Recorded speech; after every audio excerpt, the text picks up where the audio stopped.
સાહેબ આપણે આજે જે આપણા વિધાયક આપણા દ્વારે આવે છે એ વિષયમાં તમે કયા કયા વિસ્તારમાં ફર્યા છો અને શું શું તકલીફ આવી છે?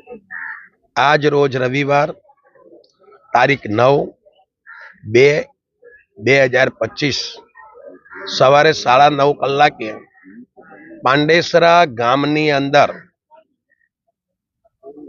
ભગવાન શ્રી રામના મંદિરના દર્શન કરી ભગવાન શ્રી રામના દર્શન કરીને પાંડેસરા ગામની આજુબાજુની સોસાયટીઓના દરેક કાર્યકર્તાઓ સાથે, અમારા વોર્ડના પ્રમુખશ્રી સાથે, વોર્ડના કાર્યકર્તાઓ સાથે, વૃંદાવન સોસાયટી, માયાવંશીનગર, શિવમનગર, સીતાનગર, કૃષ્ણાનગર, ભરવાડ મોહલ્લો, સંદીપનગર, નાથુભાઈની ચાલ અને પાંડેસરા ગામ અને સાવલારામ ની ચાલ, આના સિવાય બી અન્ય 1-2 જગ્યાઓ જે હતી, આ દરેક જગ્યાઓની અંદર અમે ડોર ટુ ડોર સોસાયટીના નાના નાના રસ્તાઓમાં, ખાડીની કિનારાની વાત આવે, મેઇન રસ્તાની વાત આવે, દરેકનો જાયજો લીધો છે.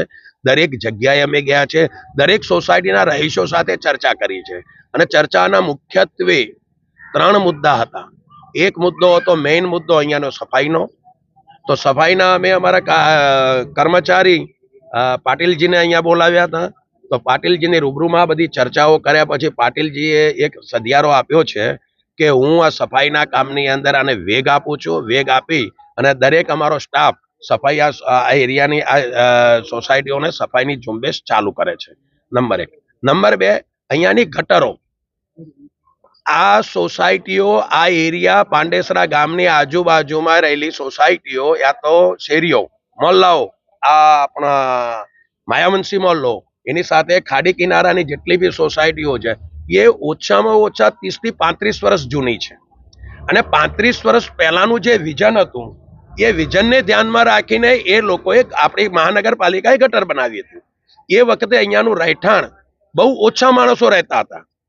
ઓછા માણસો રહેવાના કારણે કે ત્યાં એ લોકોનું સફિશિયન્ટ હતું. જેટલી ગટર લાઈન હતી, ગટરોની લંબાઈ હતી, ગટરોની ઊંડાઈ હતી, એ સફિશિયન્ટ હતું. અને એ વખતે આમને કોઈ જાતની તકલીફ નહોતી. ગટર ઉભરાવાની, મચ્છરો થવાની, ગંદકી થવાની, આ કોઈ પ્રોબ્લેમ નહોતો. પાણી પણ એ વખતનું વિઝન હતું, એટલે પાણી બી એ વખતે સારું આવતું હતું અને શુદ્ધ આવતું હતું. હવે ધીરે ધીરે છેલ્લા 30-35 વર્ષથી આ ગટરોની લાઈનો ખરાબ થઈ છે. યા તો અહીંયા રહેવાવાળાના રહેઠાણો ડબલ થઈ ગયા છે, ત્રબલ થઈ ગયા છે, 4 ગણા થઈ ગયા છે. એટલે એ ગટરો ઉપર વધારાનો બોજો પડે છે, પ્રેશર વધારે છે, એટલે ગટરો ઉભરાય છે. મેઇન લાઈનની જે મેઇન હોલ જે છે, મેઇન લાઈનો જે છે એ બી ઘણા વર્ષોથી નાખેલી છે, એટલે એ બી અંદરથી થળાઈ ગઈ છે, યા તો ખરાબ થઈ ગઈ છે. અને એના લીધે એ મેઇન લાઈનો એક નવી નાખવી પડે એવી એ વ્યવસ્થા મહાનગરપાલિકાએ કરવી જોઈએ. અને મહાનગરપાલિકાને હું મારા લેટર પેડ ઉપર લખીને પણ કહેવાનો છું અને અમારા અધિકારી આવે છે એમને પણ વાત કરી છે કે મેઇન લાઈન, ગટર મેઇન લાઈનની ચકાસણી થવી જોઈએ. અને ચકાસણીની અંદર જો મેઇન લાઈન ખરાબ હોય તો આપણે એ નવી મેઇન લાઈન નાખવી જોઈએ. સફાઈની કામ આવે છે તો સફાઈ કર્મચારીઓ સોસાયટીની અંદરની સફાઈ ન થતી હોય તો એને અનુદાનમાં લઈ જાય અને અનુદાનની અંદર એમને એનો પગાર મળે અને પગારના અનુસંધાનમાં એ લોકો પોતાની સોસાયટીની જાળવણી, પોતાની સોસાયટીની સફાઈનું કામ એ સોસાયટીના રહીશો કરાવી શકે. નંબર 3, આરસીસીના રોડની વાત. તો આરસીસીના રોડમાં સોસાયટીના રહીશોને મેં એટલું કીધું છે કે તમે 500 રૂપિયા ભરીને ઓનલાઈન એક અરજી કરી નાખો.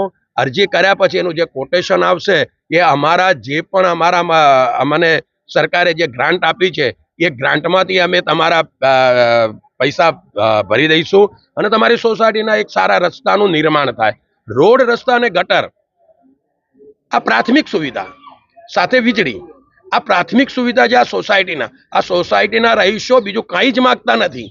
આ સોસાયટીના રહીશોને ચોખ્ખાઈ જોઈએ, એની સાથે સારું પાણી જોઈએ, એની સાથે ગટરની સારી વ્યવસ્થા જોઈએ અને પોતાનું વાહન, પોતાનું વ્હીકલ લઈ યા તો ચાલતા આવી શકે એ માટે સારા રસ્તાની વ્યવસ્થા જોઈએ.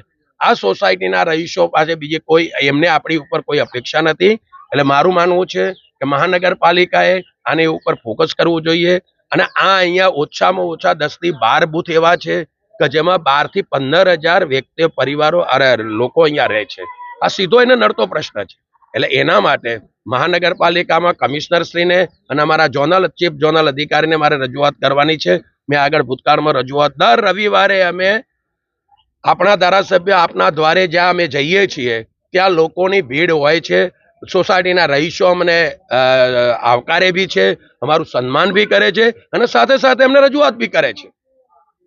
તો આ રજૂઆતોના અંતે અમે સૌએ એક નિર્ણય લીધો છે કે આ સોસાયટીઓ જ્યાં સુધી ક્લીન ન થાય, આ સોસાયટીઓના જ્યાં સુધી ગટરો સારી ના થાય, આ સોસાયટીનો જ્યાં સુધી રસ્તા સારા ના થાય, ત્યાં સુધી અમે કોર્પોરેશનને રજૂઆતો કરતા રહીશું અને આમની સુખ સુવિધાઓને ધ્યાનમાં રાખી અને અમે આગળ કામ કરતા રહીશું.